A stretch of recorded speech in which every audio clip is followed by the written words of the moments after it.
We're here commentating Sanctuary's FNM, and we've got a lineup of players here, just absolute bruisers. So we've got Clay Lindsay from the Rules Committee on Heritage Druid, a deck that Derek is going to be an expert on. Stole it from me. In second position, we've got Duke Slayer on Tainted Observer, bringing it back. And then on third position, we've got Bobby Fine, owner of the Sanctuary, on Composite Golem. And in fourth position, we have Seraphiel on Fireglass Mentor. Any thoughts on these decks coming in? Who's the immediate threat? I will ask as I look up. It's the fastest deck at the table by a significant margin. This is a deck. Clay's deck is actually, the infrastructure is something that I've been developing for like the last 2 years or so. It's based off of my list. My list is, for those of you who aren't aware, interaction free. It's like 67 creatures and like some pump spells and some draw spells. But Clay has a lot more interaction baked into his, but while maintaining like the most threatening aspects of the deck. So if you've seen here, we're on turn 2, right? So turn 1, you play a 1, drop your play Glistener Elf. Turn 2, you play a Quirion Ranger, and you cast Heritage Druid with your second land. Tap for 3 mana, cast a 3-drop or some kind of impactful spell. Scion of the Wild is one of the best ones you could have. It's just a vanilla creature that scales. Its power number is equal to the number of creatures you have. So right now it's a 4/4 on turn 2. Yeah, but from now, it's dynamic. Now he's going to have more mana. Oh, yeah. As he plays more creatures, he's going to get bigger. And now when he untaps on turn 3, last time I was talking to Clay about developing this list, we had talked a lot about ensuring our third land drop. In my list, I did that to drift more towards like playing 6 mana creatures on turn 3. Clay has a lot more interactive stuff and scaled down on the threats. Not scaled down in terms of number necessarily, but in terms of size. He plays a lot more utility creatures than my list does. But still, he's going to be the fastest deck at the table by a huge margin. Yeah. We've seen this Tainted Observer deck, and it just looked like it used a Merchant Scroll to go get a prologue to Phyresis. Yep. Where that's going to put a poison counter on everyone and set them up so that when they are able to infinitely activate their Tainted Observer, everyone just dies. Yep, that's right. Bobby with his little janky Composite Golem deck just plays land and passes to Seraphiel with Fireglass Mentor. Out comes the Mentor, and now that's online. So it just gives him access to an extra card every turn. Mentor, like, it feels underwhelming, but the thing about it is that drawing, quote-unquote, drawing an extra card every turn, like having a Howling Mine, is really, really powerful. Especially if you're able to, like, leverage cards of reasonable power level, which I think this list clearly is doing if it has stuff like Molten Gatekeeper. But yeah, comparing this to Howling Mine specifically, I have like this thing in my head where I'm not interested in a commander until it is able to break the 1 card per turn threshold. Yeah, I mean, I'll go through great lengths just to draw 2 cards a turn. I have entire decks built around creating vast, complicated engines just to draw a second card on my turn. It's a lot of fun. Yeah. Yeah, and this doesn't require much of an engine, just if an opponent lost life, which this is gonna be really good at. Are you adding 6 mana here? 6 mana. Holy cow. It's a Finclade Fugitive, so it's a 7/4. Can't be blocked by creatures with power 2 or less. And it has Encore. That's a win condition right there. This early. It's 7/5 or 7/4. Let's say. Yeah, so Clay has lots of power on the board. In comes the 5/5. Where do you think this is headed? Bobby looks nervous, but I think that would probably be the last person I attack right now. It looks like it went at Duke. Right. You know, I think it's hard. It's always tough to like pick your initial target because nobody's presenting much in terms of like a board presence at the stage of the game where you got online with this deck. So you kind of just have to like run it out blind a little bit. You can get, bit in the ass a little bit sometimes if you pick the wrong combo deck, but you just have to make a decision and kind of stick to it early and get the momentum rolling. I think the prologue to Phyresis kind of, is an indicator of what we're trying to do, and that's enough information to go off of, I think. Yeah, and this deck isn't like, this is the 3rd FNM in a row that it's shown up to. So I would suspect that Clay knows exactly what's going on here. He's a nut for data and like looking at these decks after they're posted, and we do of course record these decks. Yeah, for sure. Makes sense. I'm trying to look at what fungus was just played. Oh, an Underseller Myconid. Yeah, I think it's a mana dork that makes a token when it enters and leaves. Exactly. It's a 1/2 for 3 mana. Yep. Yeah, so Bobby Wizard cycles end of Duke Slayer's turn, gets a Trinket Mage, casts a Trinket Mage, get a 1 mana or less artifact. Tutor into a tuner. For our Arkham's Astrolabe, Bobby, you shouldn't have. Curious. A bit of kayfabe there, just a little theater. It Alright. is very weird. Like, that's not Yeah. the most exciting target. Is it just that he needs the mana? Like, it could just be that it's straight up a fixer. Yeah. Yeah, who knows? There's a What's the corrupted spell? conviction. Okay, so we're sacrificing a thing. I imagine, yeah, Footlight Fiend's gonna go. I don't think it's worth killing any of Clay's stuff here. He has 12 power or 11 power, like, worth of attackers right now. Like, what do you... It's hard. It's hard to, like, judge your removal against Heritage Druid. The deck has a tremendous amount of redundancy, which is why it's so consistent. Like, the important thing about Korean Ranger is that it's a 1-mana elf, not that it can untap a creature. Although that's nice in certain situations, but, you know. I don't know. Untapping a creature is, like, not a very common thing in Magic cards. It's not. It comes up with some cards in the deck, but it's not like, you don't... It's not a critical functionality. The more important thing is that it's like a good 1-mana elf. If you had to replace it with like a 1-mana vanilla elf, then the deck does what it's supposed to do just as well. Yeah, immediately replaced by Finhorn Elf. So the mana is not cut off at all.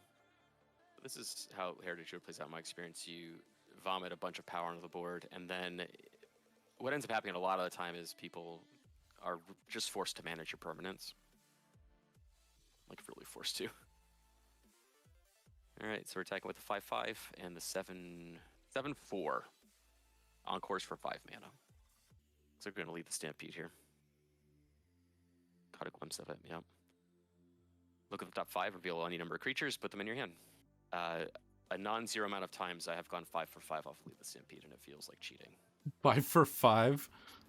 Those situations, I mean, Sir Raphael just had to discard the hand size. Those sound like mostly... draws 4. Draws 4. Yep. Alright, so Copperhorn Scout, Lissalana Bowmaster, Owlbear, and I forget the name of it, but it's a card. It's a 2-mana, 3-mana 2/2, pay a green, tap with the top 2 cards of your library, put it back in any order. That's interesting. So Copperhorn Scout is just the slam dunk. Good. Yeah. Yeah. It's very good in this deck. And I believe the other ones are too expensive. They're not 1 mana. No. Yeah, they're both 3. The 2 elves are 3 mana. Lissalana Bowmasters is a 3-mana 2/2. Whenever an elf enters, you deal 2 damage to a flyer. Yeah, there's no flyers currently. Yeah. I imagine Duke Slayer does not like seeing that card. Probably not. Clay built this deck a lot with like Malcolm and like flyer. Oh yeah. Metas that have important flying creatures. Here's an Arbor Elf for Duke Slayer. Something that I'm sure the table knows exactly how dangerous that is. Yep. Just a pass. Arbor Elf is just a red flag a lot of the time. There's the Astrolabe. Love to see it. Does find the green with the forest. Yeah, and there's a fertile ground. Bobby did link me this list before we went live, and it's mostly a Simic deck. So we're not like, you know, completely cut off from playing our deck with just having islands in a forest. That is the plan mostly. It was just like there was like one maybe of some of the other colors, just like, yeah, so I have access to it type of deal. Sunshot Militia, gonna ping everybody for 1. Sunshot Militia is not where you want to be against a deck like Heritage Druid, having to tap your creatures sorcery speed. I think this Fireglass Mentor's plan is definitely to be like the least scary deck at the table, and then at the end maybe throw a wrench in the works and just mop up, do a couple more damage. Just have something like the Sunshot Militia in play where it's like, oh yeah, that is quite a bit of damage over there. Yeah, exactly. Yeah, there's value in that. That's not an invalid game plan by any stretch. So what was this Rakdos creature here that it looks like he emergency welded it? Footlight Fiend? Yeah, he did. He returned it and got the servo. That's what the token is, and then he cast a Footlight Fiend. When it dies, deal 1 damage to any target for Rakdos. Yep. Just 1/1. Huh. Yeah, that's what killed the Korean Ranger. Looks like we're adding 7 mana Wrecking Beast, so it's a 6/6 riot creature with trample. So this one is another banger. It can enter with a 1/1 counter, so as a 7/7, or it can enter with haste, so 6/6 trample haste. What would you I be imagine choosing player will be here? choosing haste. Haste, Haste? absolutely. Hmm. Yeah, I'm almost never choosing the 1/1 counter with this card. Yeah, so because I it's only like when the power and toughness buff would like have to make a difference. You'd have to be like staring down like a 6/6 or something that you right. need to block, like which is like so narrow that In most situations, just the haste is so much more valuable because you just need to push damage. yeah, and you'd rather them have to like block an extra turn and give up that extra, derpy 1/1 rather Yep. than have a bigger attack and still eat just as many 1/1s. Exactly right. Like that's why in my version of the list, I lean very heavily into like Colossal Dreadmaws and like that templating, like 6 mana 6/6 Tramplers plus. Clay goes a little bit above because his list is a little different than mine, obviously. I do want to say something about Finclade Fugitives here and how powerful this card is. The templating cannot be blocked by creatures with power 2 or less is tremendously relevant in the format right now. No creature on this board can block Finclade Fugitives. And it's a 7 power creature. Yeah, that clause right there is one of the most both forgettable, Yeah. where you don't remember until it's like, oh, you're attacking. My creatures can't block, can they? Oh no. Yeah, Uh, exactly. Like in I think I might still have it in my list. I have to go back and check. But a creature that I really liked in mine for a long time, I at least ran it for a very long time, is Garenbrig Paladin. It's a 5 mana 4/4 with that templating, and if you pay 3 green mana when you cast it, it has that adamant ability from Eldraine. It enters with a 1 counter, so it's a 5 mana 5/5 with that cannot be blocked by creatures with power 2 or less clause. Very powerful wow. creature. Yeah. So with all the lead to stampedes and stuff, is Colossal Dreadmask in Heritage Druid? Yes, it's in. Yes, absolutely. It's too powerful. Like Yeah. there's a consideration to keep your creature count as high as possible. That's what my deck certainly focuses on. And Clay's creature count is a little bit lower than mine, but it's the same kind of calculus. There's 3 Lead the Stampede cards. There's Lead the Stampede, Winding Way, and You Meet in a Tavern, um, which is where you get the bulk of your card advantage from. Uh, Most of the time, you make up for virtual card advantage by your creature just being so much more powerful than everyone else's. Like, you know, only having access to the cards in your opening hand and cards that you draw naturally is not that huge of a drawback because your cards are so impactful. But Colossal Dreadmask is just so good that it's insane it's insane to leave it out. That's the long and the short of it. It's just mathematically the best one of the best cards in the deck. So it looks like a Mind Spiral Uh-huh. out of Duke I like this Slayer. card. I like this card quite a bit. So Mind Spiral, 4 and a blue for a sorcery. Gift to tapped fish. Target player draws 3 cards. If the gift was promised, tap target creature an opponent controls, and Yep. put a stun counter on it. And you stun it. Which in a That's right. proliferate deck might just be forever. It could be. And if you don't give a fish, that's still draw 3 for Yeah, 5 5 mana draw mana. 3s are decent. I'll never turn my nose up at a 5 mana draw 3. That's kind of like the standard rate for that effect in this format right now. I don't think anybody talks about how a draw 3 is as good as 2 draw 2s if both of them are coming from a divination card because you have to put 2 into it. Yeah. So like draw 3s in just like any deck are so important. Yeah, definitely above rate for sure. And there have been some really good ones lately. Like there's one in Modern Horizons 3 that the name escapes me, but it's an instant that draws 3 and it makes an Eldrazi Scion.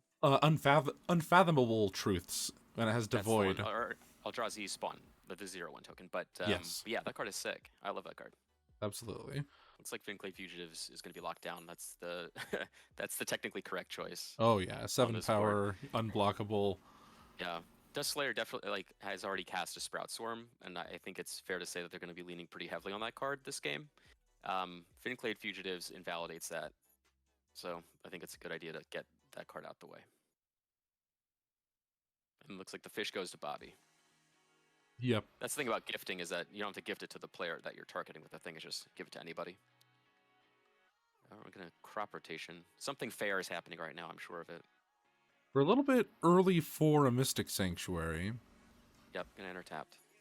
Oh, Right, bounce land, not bad. yeah, that's pretty good. That's the mode. The floor on crop rotation is usually +1 mana source.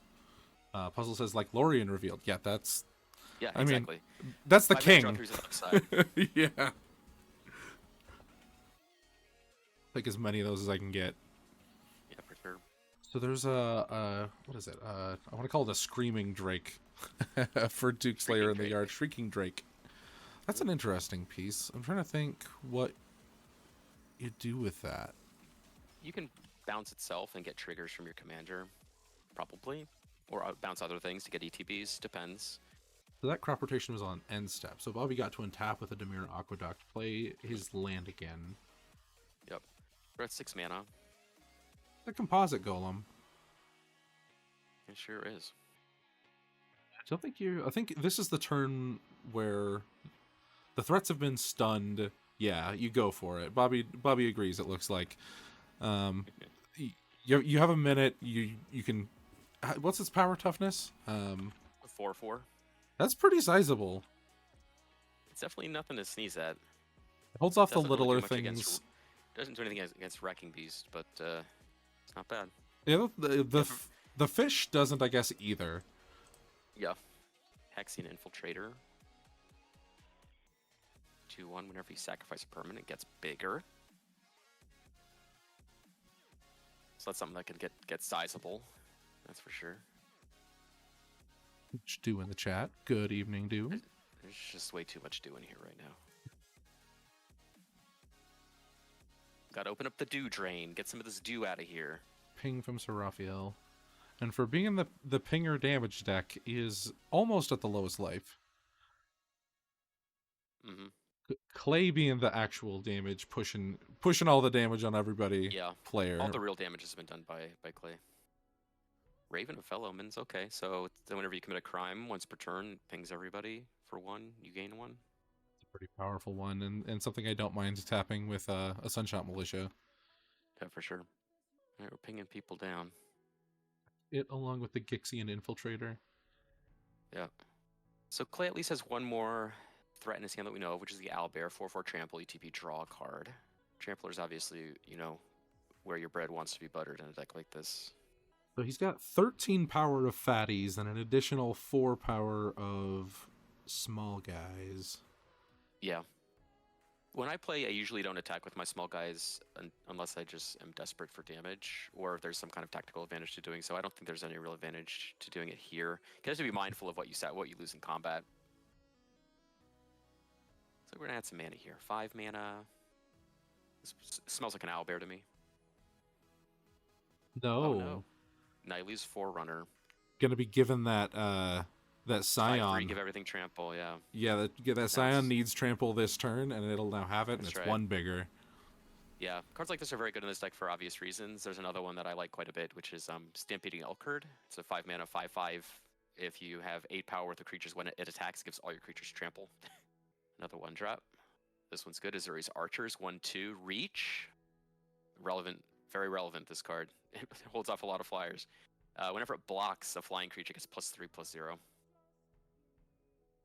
does have to block. It's not like there's not like one of the many options that just taps and subtracts. Like because if you had that and maybe like the Curion Ranger, you could maybe blow up the Crow, but we're 2 cards away from that now.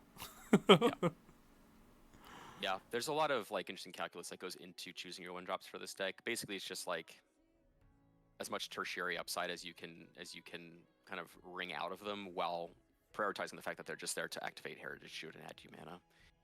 Interesting. Sorry, I'm gonna interrupt you here. There's a Copper Horn Scout attack, which is gonna untap everything else. That the Copper Horn Scout is most likely going to die no matter who it attacks. Because I can't think of a world where it doesn't die, honestly. Importantly, though, it gets his Finclade Fugitives untapped, which is important. Not in time to attack, but... Not in time to attack, but... he now has 2 huge blockers. Mm-hmm. We've got, 4? We've got a 9/9 Scion and a 6/6 Wrecking Beast, both crashing in. 15 total. Mm-hmm. It's like Footlight Fiend is going to block. Something's going at Seraphiel here. Okay, Ashnod's Intervention, so it's going to go up to 3 power and return to his hand when it dies. That doesn't trade with anything, even if it is stack blocking. Unless it's like...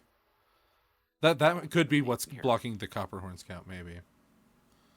I wouldn't Yeah, imagine possibly. that blocks on the trample creatures are very good. Unless you Yeah, really wanted to ping something. he's gonna get a point, kill the Heritage Druid probably, but again, this is kind of the weird catch-22 with your odd removal spells. Is like, what does there aren't any good targets for the Footlight Fiend, obviously, but like, what does killing a Heritage Druid really do here? Not a whole lot. Importantly, Footlight Fiend should go back to his hand, not stay on the board. Astronaut's Intervention is not an Undying Evil. Yeah, it goes back to hand. It looks exactly like one, except for like just that one like word. Yeah, it's very similar to Supernatural Stamina. The difference is that like Intervention also applies to Exile. So because it was designed to interact with like unearthed cards, right? So if the creature would be exiled or dies, it goes back to your hand versus entering the battlefield, whereas Supernatural Stamina just applies to creatures that die. But we don't have a great way to intervene in the booth, and That's right.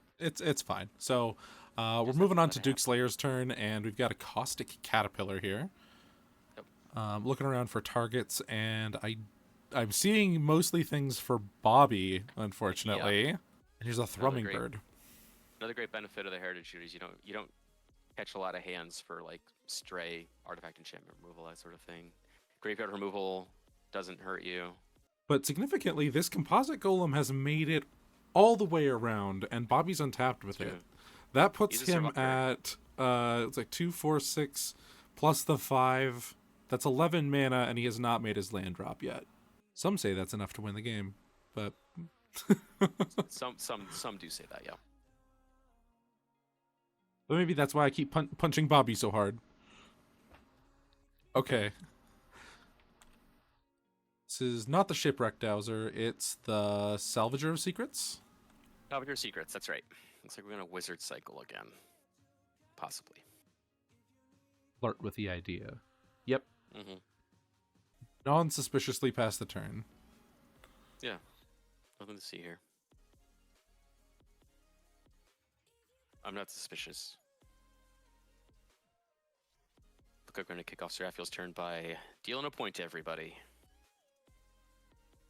So we're gonna go for Reckless Mentor trigger, the second main phase. I think Yep. the second main phase, right? I think so. I think you do have to pass through combat, which is a little Sulphurous awkward Blast. sometimes. Yeah, Sulphurous Blast. Well, here's the problem: is that I don't think he has 2 red sources. But even Huh. if he did, it doesn't do much to stop what Clay's doing. And it just wrecks his own board. Yeah, exactly. It wrecks everybody's board. It basically hands Clay the game if he casts like Sulphurous Blast. Not that he can, but just something to be aware of. That's why I was appalled, and I found it atrocious that on the PDH pod when they were doing their ranking video for was it black removal, they ranked Whale of the Nim and what's the other one that has cycling, Suffocating Fumes. They don't like those as much as I do. I'm crazy about those cards, but I don't want like cognitive dissonance when I'm like, oh, I flipped my board wipe, or I have this removal spell in hand. Do I set myself back to the Stone Age? Yeah. Well, I think we can agree on one thing: is that the PDH pod is so stupid. Yeah. Got the Sulphurous Blast highlighted. We won it. We won it. How far would you go? I don't think it does what you want it to do. I don't think you should. I don't think you should take that card. Yeah, he's keeping this. He's keeping the blast. We got a red. We got a red source.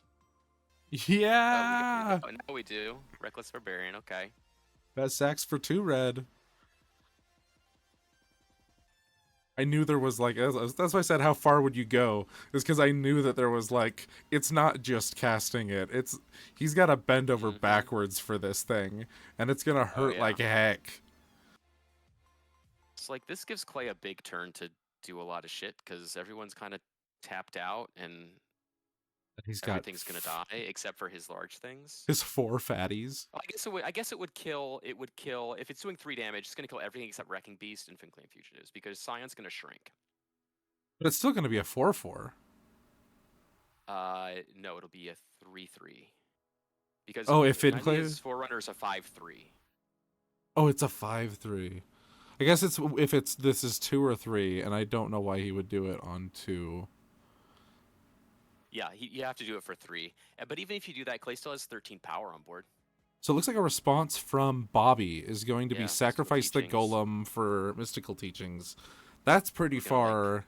gonna He wants dispel to. this. Yeah, he needs to save this salvager of secrets apparently.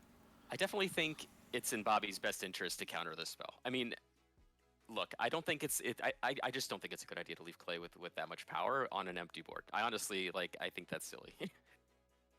You don't think Clay's Especially gonna when, like, wag the king making finger at him?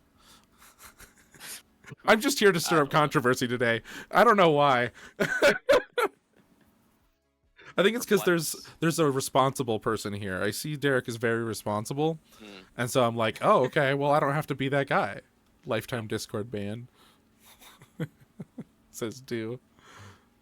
Oh, I see. And then the Footlight Fiend is. Wait a sec. Oh yeah, the Footlight Fiend is a trigger. We kill the fugitives. Okay, You so ping. yeah. Okay, so here we are. Macabre Waltz gonna rebuy 2 creatures. Footlight Fiend. So Bobby found a perplex with that and then didn't cast it. Right. He's probably just holding on to it. Why did he go for it then? That's a good card. Who knows? He's smarter than I am. I don't know. Sure, I'm willing to believe that. We're gonna Echoing Tooth, the Wrecking Beast. Dax says, did someone say controversy? Dax, I'm not going to be mean to you. All right. So this is what I was saying earlier, where now everybody's kind of leveraged all of their cards to manage the Heritage Druid. Yeah. And this is where the deck's ability to rebuild is really going to be put to the test and see if it can get that win still. He's at least got a 3-drop in his hand. He can cast Heritage Druid for 3. It depends on what else is there. I know there's an Owlbear. I know there's the other creatures, a 3-mana 2/2. The deck runs about 22, 23 1-drops. Okay, this is a good one. This is the filter card. Oh no, this is the Bowmaster. Sorry. Yeah. Yeah. Just passing it straight over to Duke. Plays an island. Where did this 1/1 come from? When the fungus died, it makes a token. Oh, it's when it enters and when it leaves, that one that makes mana? Right. Very Yep. cool. Yeah. Bet you Aranis loves that card. It's a good card. I like it. Oh, just land go from Duke, and we're on to Bobby. Duke has... Duke's on 4 lands, just barely, and Clay's still on 3, which is not as surprising. So Clay's going to take a couple turns to have to rebuild here, probably. Maybe like 1 or 2 more turns. The deck catches up very fast. Just because like once you are able to start tapping for mana again with Heritage Druid, you're able to just redeploy everything, get right back to where you were. So like it's not like, you need to redeploy things and then scale back up. You just redeploy your things and then you're back where you were before you were wiped, basically. So the deck plays catch up really good if you have the pieces to do it, which I think Clay does. He's got a lot of cards in hand. I think that everyone's in kind of a precarious situation right now because Raphael's deck is one that does a lot of incremental damage, a lot of pinging damage, as we've seen so far. And like if you're Bobby and Duke, you're just gonna have to be very aware of both things and be careful about like what's going to kill you. Well, yeah, but I mean, now we're in a spot where I think Bobby has felt maybe the reason he's just went for it is because he feels empowered to, like, there's not so much immediate board pressure, that now's the time to just tutor and go for it and like ask the table, does the table have a second really good answer to a problem? Mm-hmm. Yeah, I think that's reasonable because you see, you just tutored up Freed from the Real, so yeah, he's definitely piecing it together. It's like we have our little spear guard there. Gonna exile for some things, get a land, play our Footlight Fiend. Footlight Fiend is like the card of the game so far, weirdly. Yeah. It's done a lot of work.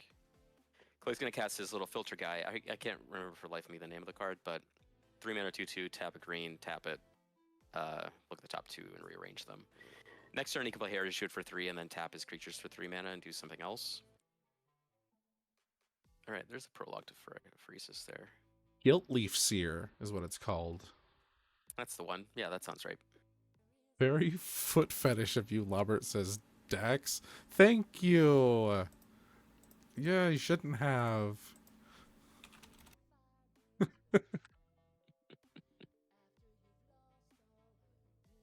So we're on to land 5 for Duke. There still hasn't been any Tainted Observer played, right? I think this is what's coming out though. We're tapping 3 mana. What else could it be? He only has 6 cards in hand. With a Bowmaster in play, though, it's like, why bother a little bit? Sure. You're right. Yeah. It is a Tainted Observer. Yeah, we'll see. Just maybe there's a deal. It's just like, don't shoot out my guy, and I'll just combo. Mm-hmm. Yeah, for sure. Oh, we're reclaiming. What could it be? Probably the Wizard Cycler. That's what I would do. Card back on top. It's just an island. Okay. We need the island. Probably because we want to set up something with Mystic Sanctuary. Maybe. Who knows? I don't know. That's worst case scenario, is that there is a Mystic Sanctuary. I guess for everyone but Bobby. For Bobby, that's best case scenario.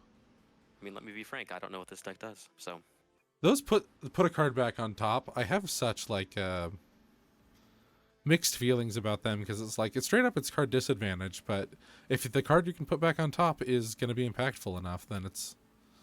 yeah, if you can choose what it is, it's great.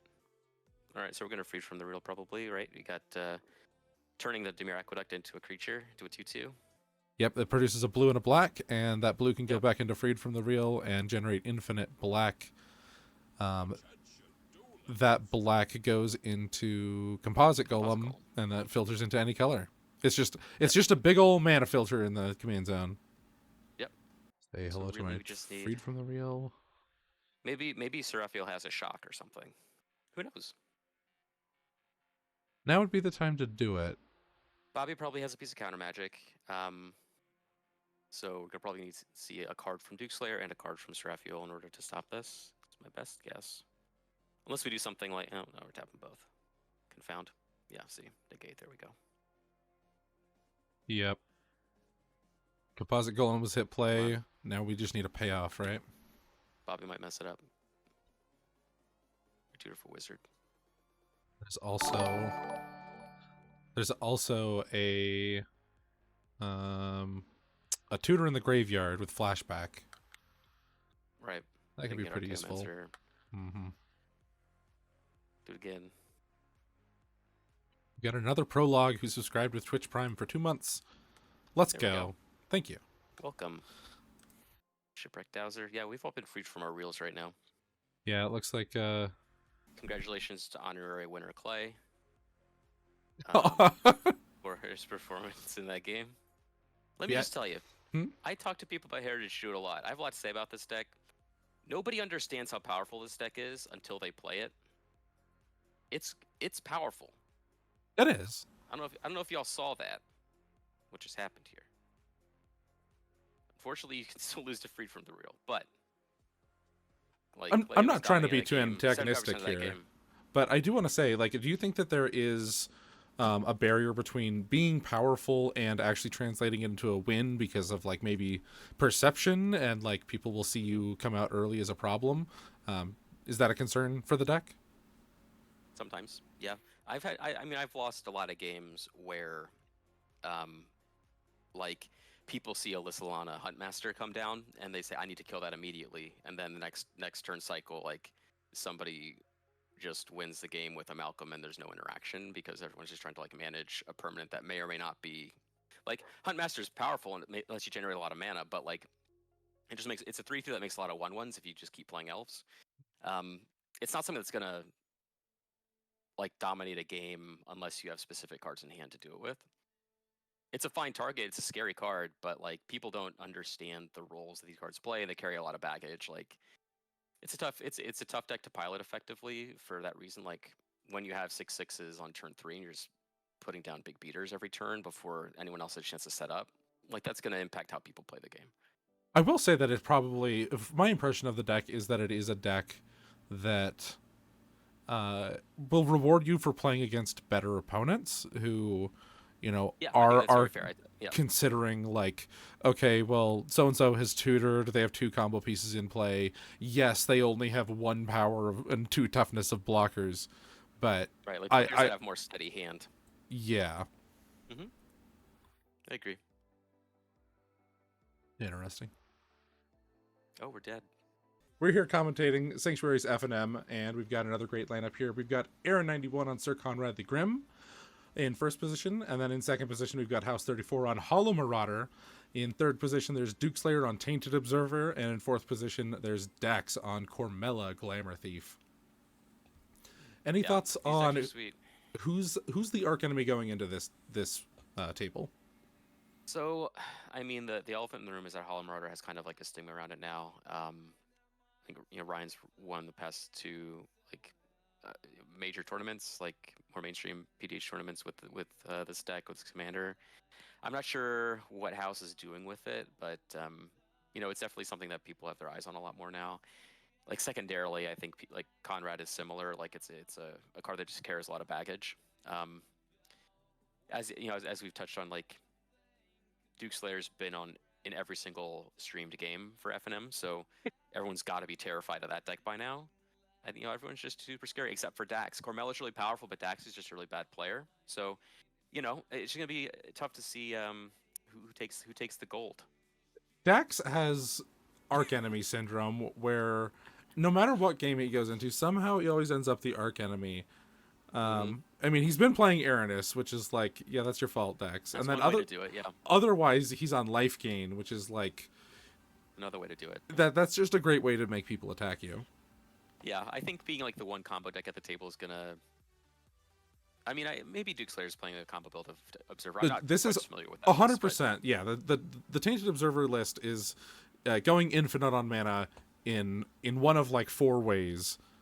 Yeah, and then just feeding it into the triggers. Feeding it into the commander. Sure. But yeah, Cormella is like a pretty well-known like combo commander, so that's something that people have to keep in mind too. Something I've run into is a combo. I don't know how it works, but it's a thing. That's exactly what I was going to say. Is the majority of people don't know how the Cormella combo works, and I only know that because I tried to do it because I thought I understood how it works. The big hurdle of that deck is that it generates 3 mana when you activate it, and it gets the thing back, so that's obviously a loop, but you can't use mana from Cormella to feed into Cormella's own ability, because it can only be used on instants and sorceries.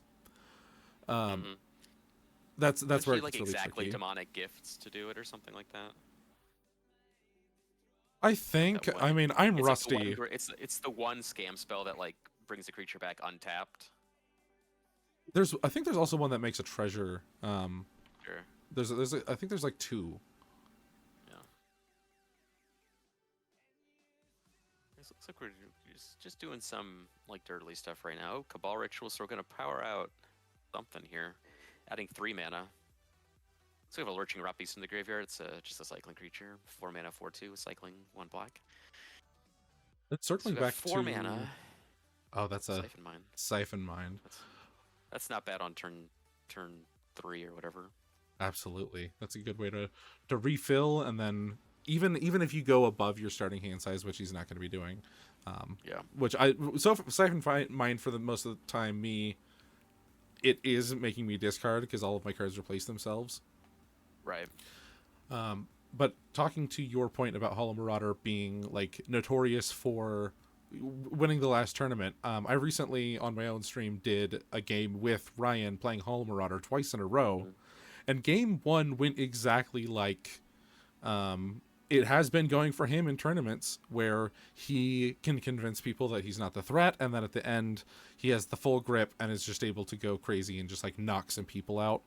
And then game 2, since he won game 1, it was just the effect of everybody just like dogpiled him and pushed him out of the game. Yeah. There's very few decks that can withstand like a 3v1. I mean, like, sure, like you can make a case that there are decks that can outrace 3 other decks, but if you're facing pressure from 3 players at once, I don't think there's any deck that can really deal with that effectively. And the thing about Hollow Marauder is it kind of plays into this idea of like, symmetric, like mass discard, right? Like things like Burglar Rats. Like this is just like a Burglar Rats on steroids, right? It enters, everyone discards a card. The problem with those cards, and as everybody knows, is you make everyone discard their cards, then all of a sudden, like, the combo deck just like top decks into a win and no one can do anything about it, or they discard their bad cards, hold on to their combo cards, and no one can interact, whatever. this is a problem when you play a lot of cards like Burglarettes because, you know, you're going down a card just like everyone else. Hollow Marauder draws you 3 every time you cast it, so you don't need to rely on other players to interact because you're drawing 3 cards every time you cast this card. You're just going to be flush with removal. But I'm sure people get tired of hearing that, of like, because I've been harping on that of like it drawing cards is so significant.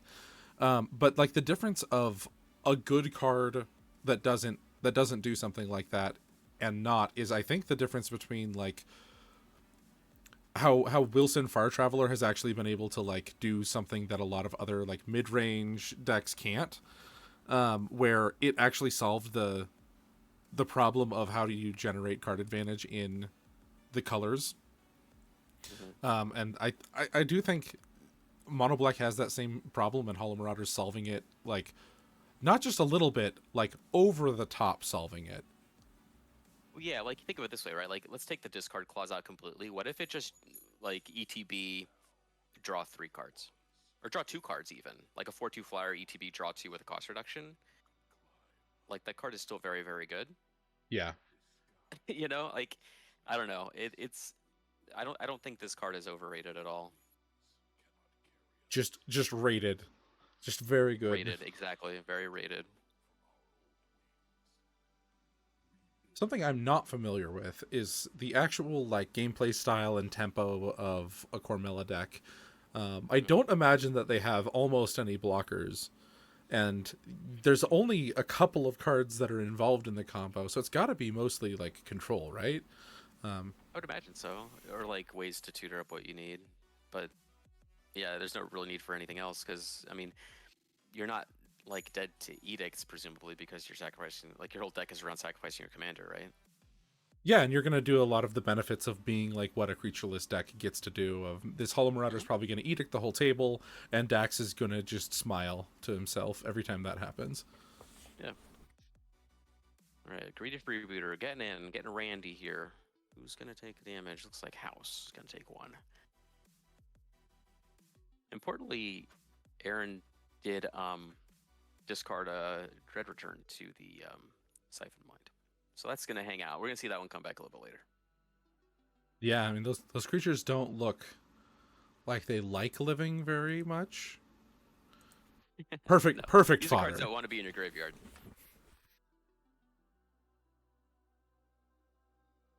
And Erosium does point out the mono-black Ash Barrens. I'm sure there's a reason for it that I'm not smart enough to comprehend, or that I know in the back of my mind, but just at this point in the evening, I can't grasp. I feel like I've done stuff like this before, putting Ash Barrens into monocolor decks for certain reasons, but it escapes me right now. Very low cost. He may have like Delve cards or something like that. I don't know.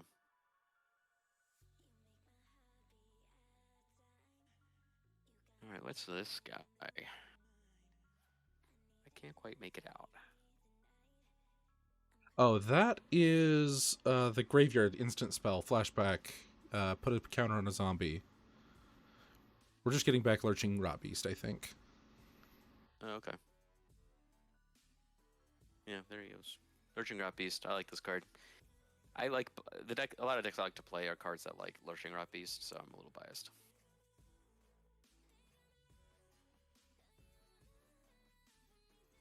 Of all of the cyclers, it certainly is one.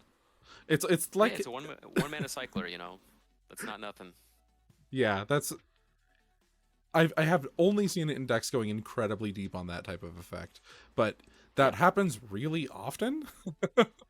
Yeah, you know, in all the Viconia decks I've played, Lurching Rot Beast is in every single one of them. It looks like I'm just thumbing through a couple of Cormella decks, just because I was curious. I just want to get like a frame of reference before we get too far into this.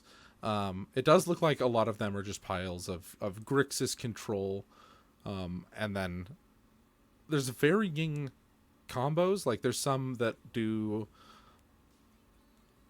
let's see, like the Ophidian Eye combo. Sure. I call it a combo. Some people don't think it's a combo, but it's a combo. It's a combo. It's not infinite, but. All It looks like Duke Slayer's got a pretty nice board here with the Kozilek's Predator, a couple tokens. The Leafkin Druid is online, adding 2 green mana instead of 1, which is sweet, always where you want to be. Out comes the Observer, so we're going to start doing some proliferate stuff pretty soon, hopefully. Dax can hit his land drop, you'll love to see it. Out comes Cormella, ready to combo, Danger Zone, everybody. Combo incoming. The Mystical Teachings hit the yard off of the Hollow Marauder, right? I believe so. That No, the Siphon Mind, sorry. Oh, this is the Siphon Mind. Okay. Yeah, importantly, like House's draw has seemed very creature light. I mean, as far as like decks like this, I know Ryan's list is very like leaning into dumping as many creatures into the graveyard as fast as possible, like turbo out Marauder and get it online that way.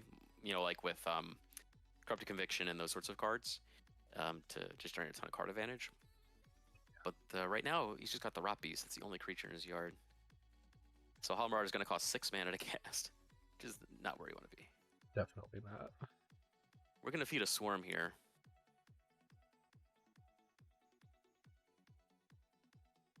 I'd imagine we're going to target the Observer or Cormella. Obviously, there's the 2 powerful creatures on the board. Dax is picking up his cards, so it might just be the Cormella. Dex has, or Duke has been shaking around their mouse. I assumed it was over there. Okay, Duke is gonna be tapping. Yep. Okay, yeah, so we're gonna give Hexproof. Cyber... So there's something we will proliferate now. Cyber Cryptomancer. Cryptomancer, thank you. 0/1 Hexproof Flash with backup 1.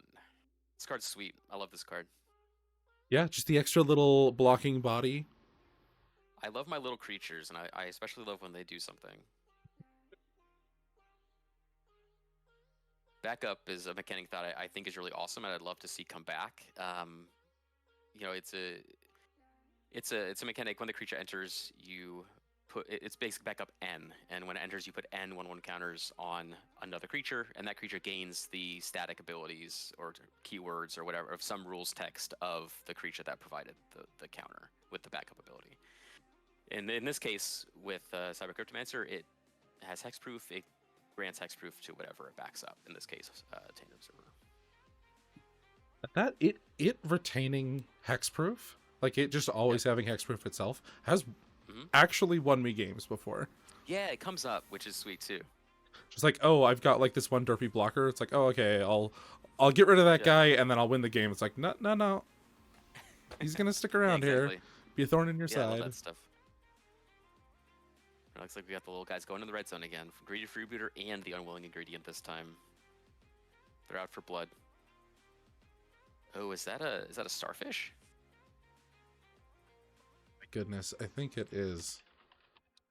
I don't remember the name of the card. Something starfish. It's a mirror of Sigil Starfish from yeah, Theros. Sinister Starfish. That's the one. Tap Surveil. It's a 0/3. 2 mana 0/3 tap Surveil 1. Exactly right. Creature type starfish. Sick. Yeah, the starfish taps to scry 1. Sigil Starfish, or the one from Theros. Yeah. Card's awesome. Big fan. This is in here to just put additional creatures in the graveyard for Sir Conrad. Yeah, it just mills a card every turn. Worst case scenario. Best case, you just leave it on top, draw it. Can't argue with that. Back to House, who has done almost stone nothing this game. Hitting land drops, so that's not nothing. I think they've made the table discard 1 card so far. Yep, with Siphon Mind. It's not until you get those last couple cards that your discard really pays off, I think. Yeah, exactly. Oh, it's an Innocent Blood. So each player is going to have to sacrifice a creature. A House does not have any, conveniently. And Dax is maybe regretting his choice. I guess Dax can just activate Carmella because she has haste. Yeah. Dispersal Shield, okay. So it's countered. Dispersal Shield is a good one in a deck like this. It's a really cool counter spell. It counters a spell with mana value less than the highest mana value of permanents you control. So in this deck, with Carmella out, it counters a spell with mana value 4 or less. It's a really cool counter spell. You know, any counter spell that is kind of quote unquote unconditional, right? That cause 1 blue pip is a good place to be. That's why like negate is so good. Oh yeah, negate is overlooked a lot of the time, just Yeah, because it's and this not one's flashy. I know it's just a workhorse though. Dispersal Shield is very similar in that in most decks where you play it, it's going to be countering a spell with mana value like 3 or less, which is most of the impactful stuff that you'll find in this in like this end of the format anyway.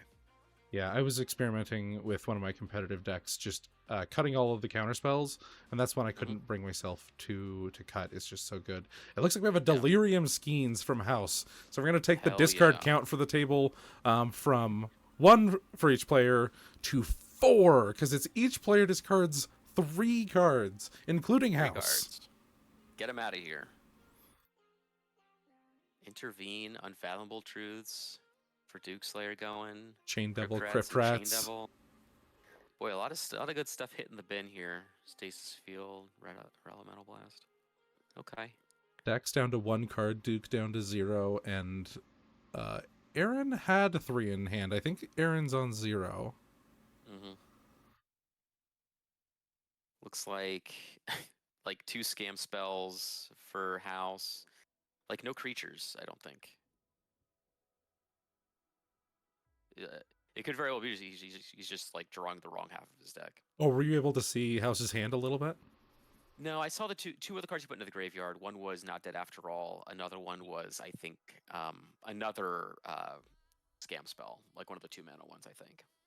So that's something I've talked to some of the creators of the other Hull Marauder versions, because this is clearly different because I know the tournament winning deck, Ryan's List, doesn't play any of the scam spells because Yeah, it you does really need open up to. that like they're 1 mana Siphon Mines, but it's the Abdel problem where it creates a vulnerability and a pain point, or like a point where if you're allowed to go past it, you get an insane advantage. And so just like if anyone can stop you at all, they absolutely will. Right. The alternative is that you just play more things that make it cheaper and more payoffs for like sacrificing it. Yeah, exactly. And I'm glad to see that House is playing a different version and trying it out, because these are very like if you're able to do that, it's incredibly powerful. But Yeah, Hallmark is pretty open-ended in terms of what you can do. oh yeah, So we're going to swing in, get Dax with the Tainted Observer here. Tainted Observer is 2/1/1 counters, because when Cryptomancer enters, you can stack your triggers so that it gets the counter, and then you can proliferate. Welcome, Gator Bait Television. hello. Stream.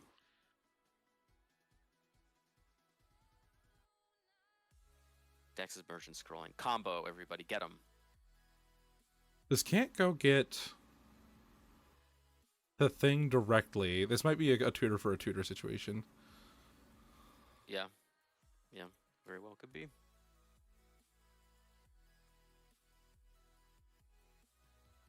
Be right back. My dog is crying at the door. I'll be back in just a sec. Do it.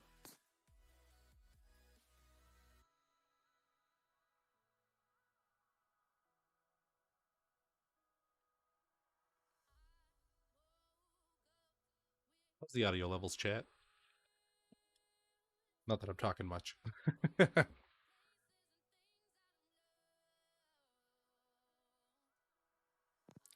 we're back. All right, we're still tutoring? Yes, we're absolutely still tutoring, I think. Deck is still missing from the table. I was sitting here trying to rack my brain, trying to think of the Guilt Leaf guy, what makes 2 mana. I know making 2 mana from 1 permanent is like a really frequent way that something can go infinite. I'm struggling to actually... I don't think with green mana that you can. Yeah, there's not a lot of I'm going to be wrong ways- about this. Like, outside of, like, Freed from the Real, there aren't really many good ways to untap creatures. They're very few and far between and not repeatable in many cases. You have things like Korean Ranger, Seeker, Skybreak, these sorts of cards. Yeah. It does look like it's a tutor for a Muddle the Mixture. A tutor for a tutor. I love tutoring for tutors. I've got 2 cards in hand now. So Carmella is able to... Like, here's an issue. Carmella is able to tap to help with the the card that he's going to end up tutoring for, but I don't think that it's.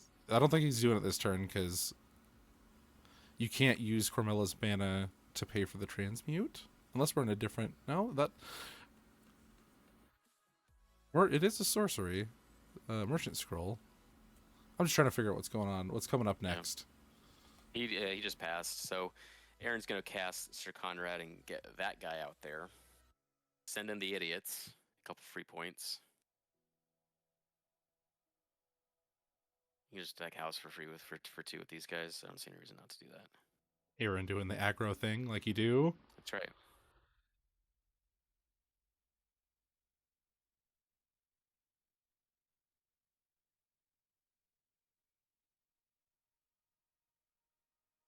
Over to house.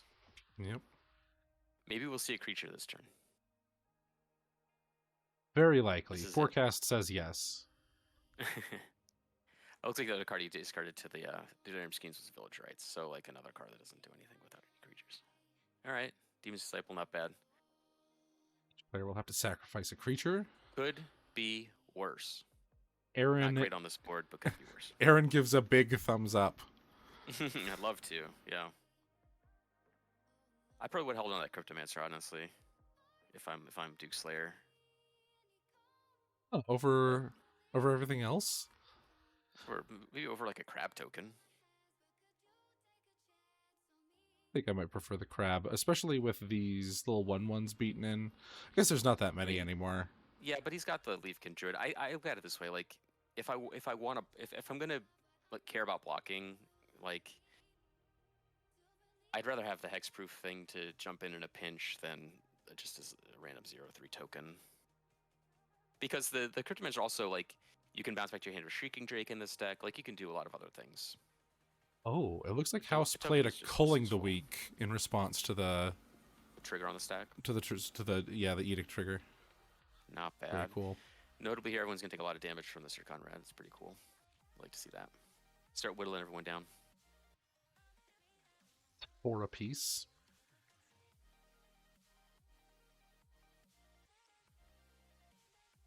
And then the Hollow Marauder. There we go.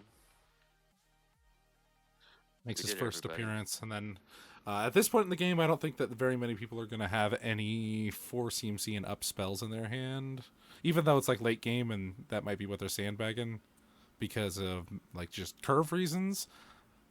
Yeah, don't think these decks play very many cards that cost 4 mana or more. Yeah.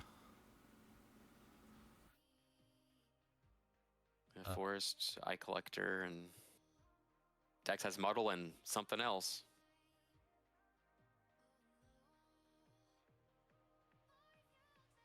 Memory Lapse. Okay. So that's going to be 3 card draws from the Hollow Marauder. And this is kind of how it starts. Of once you get the extra cards, it becomes trivial. Like it becomes increasingly trivial to just replay the Hollow Marauder. I think that this really came down for like 3 or 4.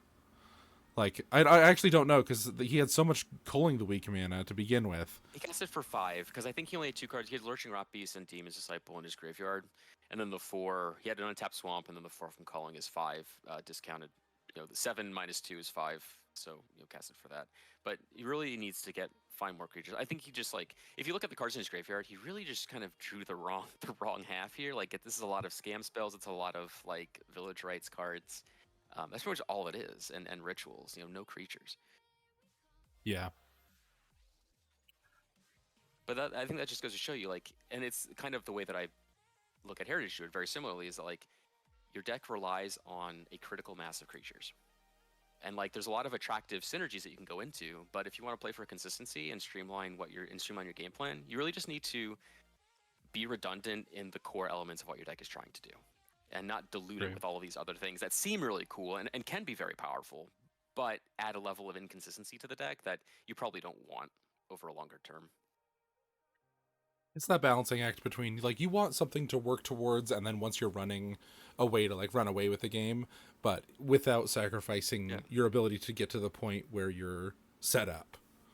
Yeah, for sure. And that's like something about Hollow Marauder too, is it's pretty much entirely self-contained, right? Like you just need your deck to enable it, and then it does most of the heavy lifting. This is an Aether Mage. There's nothing to target for Dax. I don't think Hollow Marauder's very enticing. So It's not appealing, no.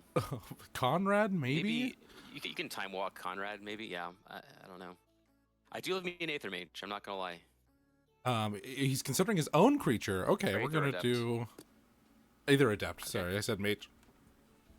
Yeah. See, this is a good example like why I would have kept around the Cryptomancer instead of the Crab. To bounce it. Like if you're just gonna like bounce your own, because this deck is there's a lot of ways to bounce your own creatures with this deck from what I've seen, and like giving yourself the option to like I don't know, cast an unsummon, get your Cryptomancer back, recast it, do some stuff like that. But I could see it. yeah. I'll admit, like at first I was like, "What? No way!"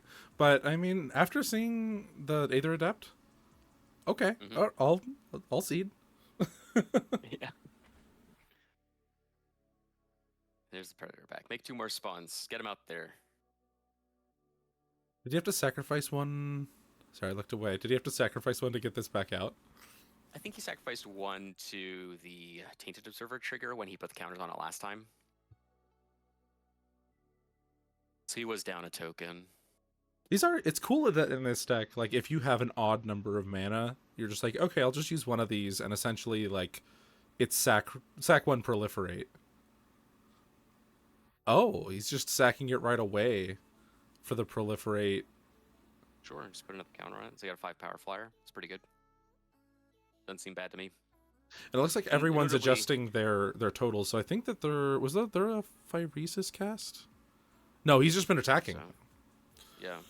Silly so name. like Tainted Observer's in a great place now where it can attack into anything. Like Hollow Marauder can't stop it. Obviously like Dax and Aaron are like kind of free range right now. But like if being a 5/6 is very good and very relevant. Although you don't want to be in a position where you're attacking Hollow Marauder because of obvious reasons. Just Yeah, sending it back to the graveyard. I mean, you could like kind of play a little gambit here and bank on him not being able to recast it in the next like 2 or 3 turns, but I don't think that's gonna happen. it's the Hollow Especially Marauder is not with the fulfilling first the draw role 3. of the deck that is saying like, "Hey, you want to set me up so that we're in the 1v1, right, guy?" Sure. Yeah, I mean it does good in the 1v1, that's for sure. And it's not as threatening as a lot of the other decks. Like it's not gonna like just Yeah. like kill you right away. So it makes it an appealing offer. Yeah, sure. And here we've got some whatever this card's called. I can never remember Extract a this card's name either. confession. That's the one. 2 mana, everyone sacrifices a creature, or each opponent sacrifices a creature. If you collect evidence 6, I believe, they sacrifice the highest power. In this case, it takes care of all the problematic cards. It gets rid of Conrad, Observer, and the Marauder.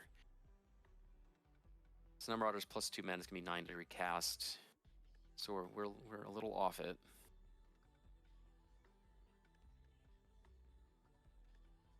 Yeah, it's only reduced by 2, which is like back at starting. Yep. Yeah, hopefully those 3 cards from the last cast are enough to kind of get them across the finish line here and get it back out. I will say something I haven't considered is that the way that these Hollow Marauder decks want to function of putting as many creatures in the graveyard as possible. I think Aaron's made a great call by bringing Sir Conrad. Yeah. That deck, if there's Definitely Hollow taking Marauder in the odds, for meta, sure. yeah. And it makes the question of like, which deck would you rather be in a 1v1 with? And Wait, Lopper, I thought we didn't like parasitic decks, man. I thought that was bad. I just hate the term parasitic because it doesn't mean do too. anything specific. It's the type of thing where if I were to make a video on it, I would have to spend an entire page of my script defining it, and then immediately people would disagree with my entire definition. Yeah. There's just looks like a pass from House. Those cards that he drew off of. Probably like 5 more Village Rites. I mean, it could just be a bunch of cyclers, and like just this isn't the turn to play them. It's just like, okay, I'm gonna hold up all my mana and then cycle all of them. Maybe. There's also a Sir Conrad out that might be preventing, being at 13 is a consideration. I'm afraid that House has missed their window. I mean, their kind of window of optimal operations here was like 3 turns ago, 3 or 4 turns ago. Yeah. Oh, back in 2 seconds.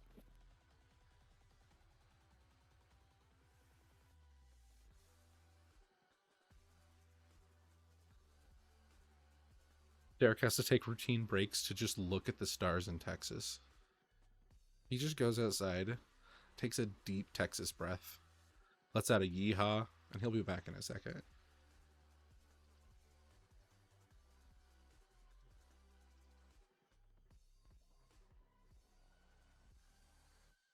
Looks like we're in Duke's turn.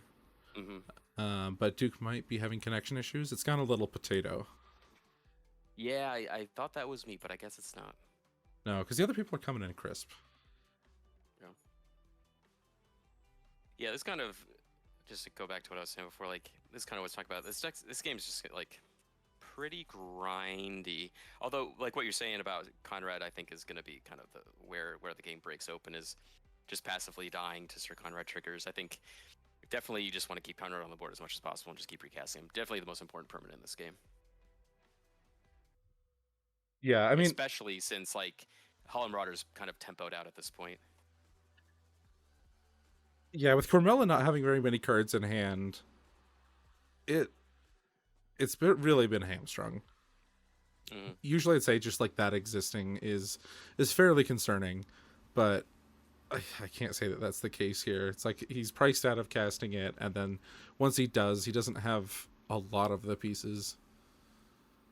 I'm gonna give this a refresh.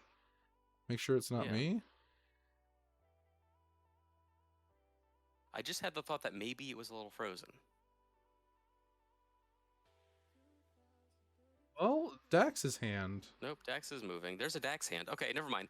House is just good at sitting very, very still, I guess. This thinks it's full screen, and I'm gonna have to do this again. Oh, yeah. The steadiest hands, Mr. House over there. Oh. Literally thought he was frozen because his hand was just sitting there. I saw. No, he's just that much of a stone cold killer. His hand's on the mouse, so he's aiming. Those are Counter-Strike hands. Yep. Absolutely. Yeah, Kunks is right. Duke's internet looks like it just R.I.P. died.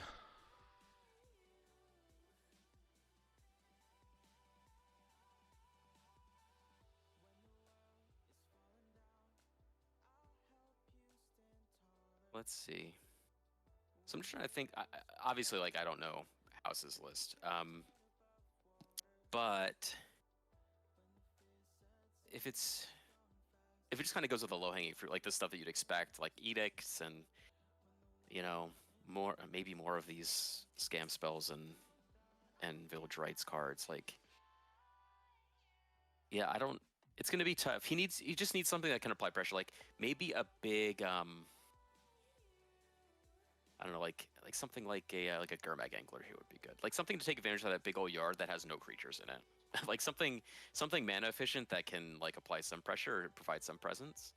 That's what I've been hearing, really surprisingly, from pilots, is like, oh no, the list mills so many cards that we don't mind delving. Which I just thought, like, oh no, that's a non-bow. You don't want to have to, be forced to choose between playing your card or retaining your graveyard.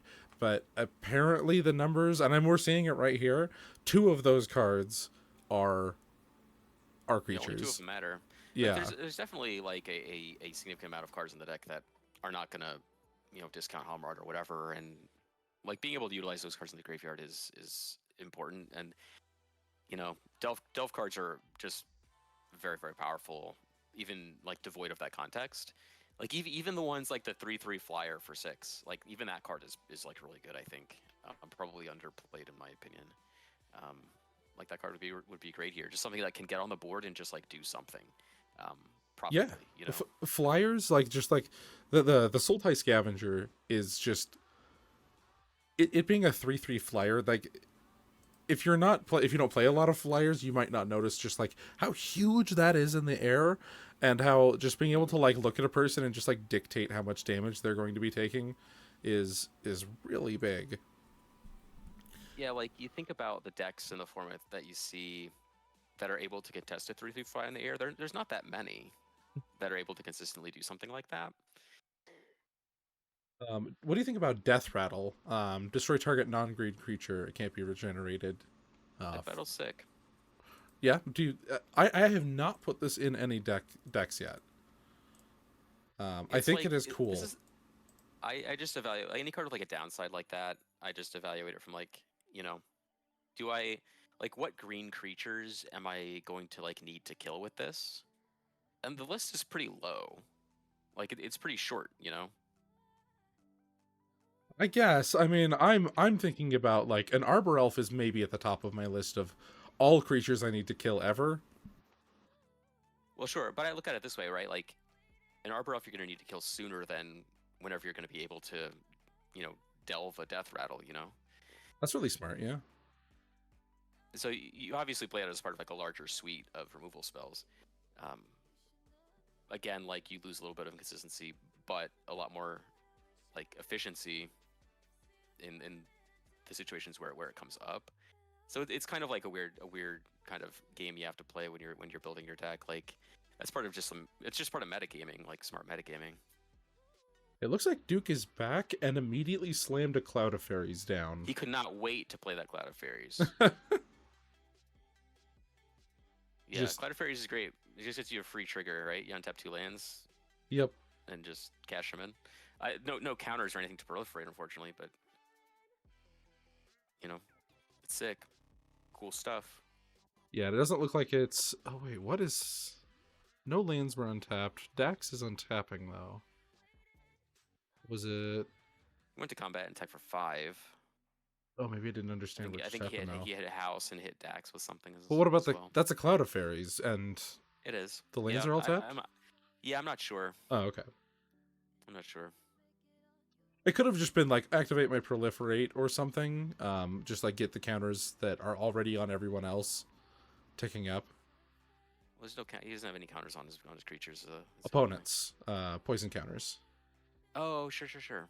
Yeah, if he attacked with... Dax has definitely taken damage, so he would have a poison counter. Here's a Surveil. We're just going to leave it on top and draw it. Looks like we surveilled on end step and then again on up. I guess he didn't need to do it on twice because he just kept the card on top. But all right, turn it sideways. Aaron, if you're courageous enough to attack with a 1/1, you can attack with a 5/4. No, tap it. He's just dancing. Get Pick him. it up. Lay it back down. Yeah, Kunks, my squirrel brain just didn't have any visual representation of poison, and I immediately forgot it existed. There we go. That's what I like to see. Get in those empty boards with your 5/4. Do a 9th of one of these players' life totals.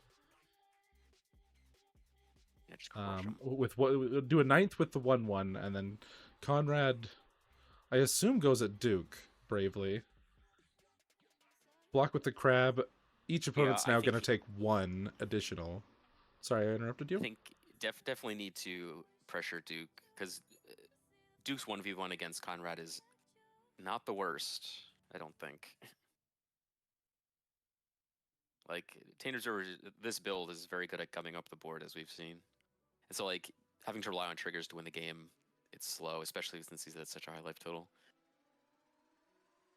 Witch's Cottage out of house, going up to land 6. Opting this does not solve the creature problem. Yeah, does not opt to put anything back on top, understandably. Or maybe you will. Thinking about it.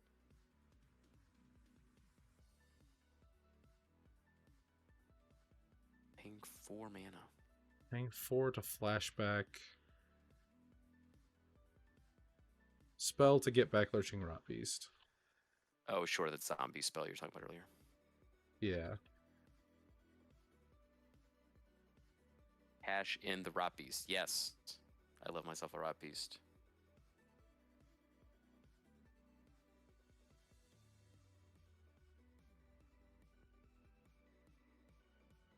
It's called Crawl from the Cellar. Sorcery. Yep. I may have clocked it as an instant earlier. Sorcery, return target creature from the graveyard to your hand. Put a +1/+1 Yep. counter on up to one target zombie. Flashback Yeah, for just 3 erase and a that in black. flashback. Yeah, Mhm. not bad. Looks like we're gonna blink of an eye and get rid of that Tainted Observer. Dax does not want that thing sticking around. Opting not to kick it. Yep. So that last card. Have we? No, he has a Muddle the Mixture. I don't know why he wouldn't kick it.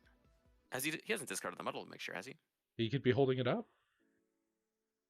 Oh, that's true. I only think of the card in terms of like tutoring it. I think the amount of times I've actually cast Muddle the Mixture, I can count that on one hand. All right, Cloud Fury's moving up to the front row. I cast it Tainted fairly Observer's often, back. but it's mostly when I like naturally draw the card that I would have gotten, which Sure. happens more often than you'd think. Yeah, I guess if like the case for transmuting it doesn't exist anymore, then certainly fine to just play it as a counterspell. Yeah, like it protects the thing that you countered or that you tutored for or would have. Right. All right, looks like some damage at Aaron, damage at House, nothing at Dax.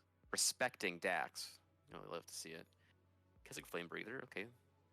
A blocker, something to get in the way. Yep, and then a ping when that counterspell goes off. Unfortunately, Dax just I think has been just stuck on not just on cards in hand, but like mana as well. It's something where like he can tutor for something with Muddle Mixture, but it's in like always in danger of just like going away. If The Hollow House is able Marauder. to redeploy Hollow Marauder, yeah, Mm-hmm. you just don't want to be in that situation. Because then you've found the card that you want most and dunked it in the graveyard where it's Right. not great. I mean, Cormella can, maybe fish it back out. That's true. Doesn't have a mana to recast Cormel, unfortunately, but we'll get there. There we go. Conrad, get him. This game is winding down. Unwilling Ingredient, get him. That thing has Menace. Second for for some 6. reason. Yeah, it's really weird that it has Menace, but it certainly does. Yeah. It is a thing. Eldrazi spawn, going away, get in the way, Conrad. Just a speed bump. Everyone Conrad will takes more still, damage. yeah, Conrad will still get his blood, his pound of flesh. Yeah. Oh, we can catch Hollow Marauder. We've got 9. We've got 7 mana, and then 2 creatures in the yard. The hard way it is. That's right. Sometimes the hard way is the only way. Pay the iron price for this. That's this right. Marauder. Here goes some stuff. Oh, we're gonna Arcane Denial it. I guess when that's the last card in your hand, there's no reason not to do it, right? Or this is denialing the Hollow Marauder. So what I've seen from Marauder players Right, yeah. in response to like maybe something like this, they say, what if you didn't cast that and I don't target you? Because Hollow Marauder says any number of other target players. Targets, yeah. Yeah. And that can entice people just enough that you're like, okay, I'll let the Hollow Marauder resolve. I'll draw another 2. You get to keep your card. Because people get in a use it or lose it situation where they're like, all I care about is tempoing you. Let's see. Yeah, I mean, if I was a more politically savvy player, I'd probably be more into that. I can imagine myself in that situation just being like, oh, do you want to not target me? And then I would just say, fuck off, and then I'd let my card get countered. It is I'm just convenient. trying to high roll. What is this, a murder? Murder. Yeah, murder's sick. Murder's great. They did print a strictly better murder. Gains life for Modern Horizons 3, yes. number of colors. Number of colors, yeah. So murder goes from black generic, destroy creature, black generic, destroy creature, gain a life. Yeah, not bad. Murder's good. Like, most removal is conditional. Like, there's some that's not. Like, being able to kill black creatures is important for decks like this. It's like Doomblade's not going to cut it. Having just something that's unconditional is important, I think, having access to this card. And anyone saying like, but the things that I want to kill most of the time aren't black, like, I mean, we're staring at a Sir Conrad. This would be a dumb time to say that. Yeah, I'd love to murder Sir Conrad. Yeah, so murderable. 5 mana. That's what you got to do. Otherwise, we get into a situation where it's about to wipe out these 2 players. Yeah, there's something you said for just like running the most efficient removal you can, and a 3-mana removal spell is not the most efficient, but there's so many externalities you have to consider when you're like putting together a removal suite that like this card is certainly better. It plays better than it reads. Yeah, I mean 3 is like a mana cost that I don't know if I'm willing to go up to in a lot of decks. That's my line, but I think as like a fun of one of, I think that there's a place for some 3-mana removal spells. That's reasonable, especially in a deck like Conrad, where like you are not shy about just like having a lot of mana out. Like you can't really flood with Conrad because all your mana just goes into Conrad activations if it doesn't go anywhere else, right? So like a 3-mana removal spell is certainly not embarrassing at all. Yeah, Tonks, exactly. It's like there was a couple of Conrad activations is why everyone's flipping over cards. Yep, two activations. Dax finds a deep analysis, which is not what you want to find when you're at 4 life, but it is cool in the graveyard. The time has come and gone for deep analysis being flashed back from the yard. Yeah. I won't say never. With a deck like Cormella, you find the 1 life gain piece and you do it 2 or 3 times. You can be back in it. I don't know. I can't imagine what that card would be shaped like. Yeah. Here's a Stinkweed Imp. And now, didn't we see a Dread Return? No, it's a Cadaver Imp. Cadaver Imp. Derek's a genius, Yeah. everyone. 1 mana flying Gravedigger. I love Gravediggers. This one is great.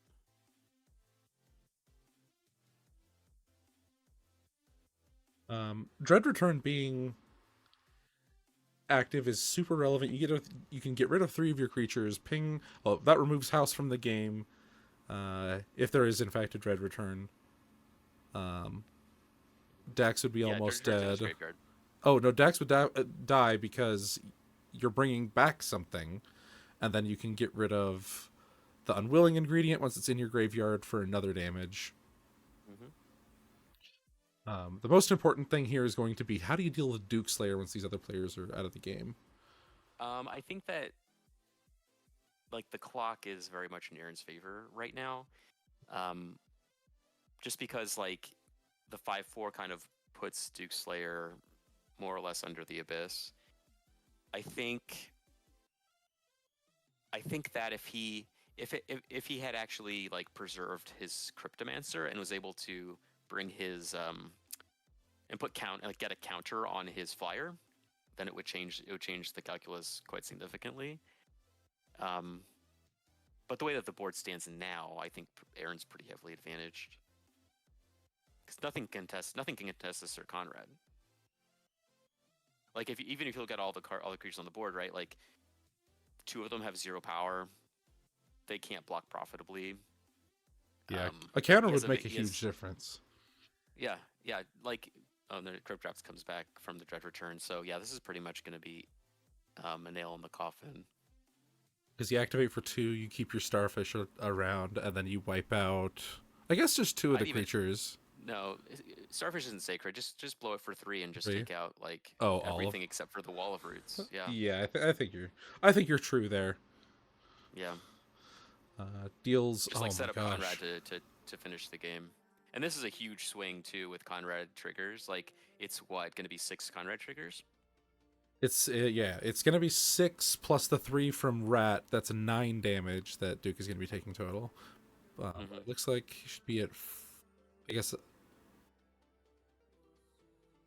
Yeah, should be at 4. Okay, yeah, went down to 7 and then took the additional 3 from the Rat. Like another case where like very, very relevant that there's no counter to proliferate on the Tainted Observer.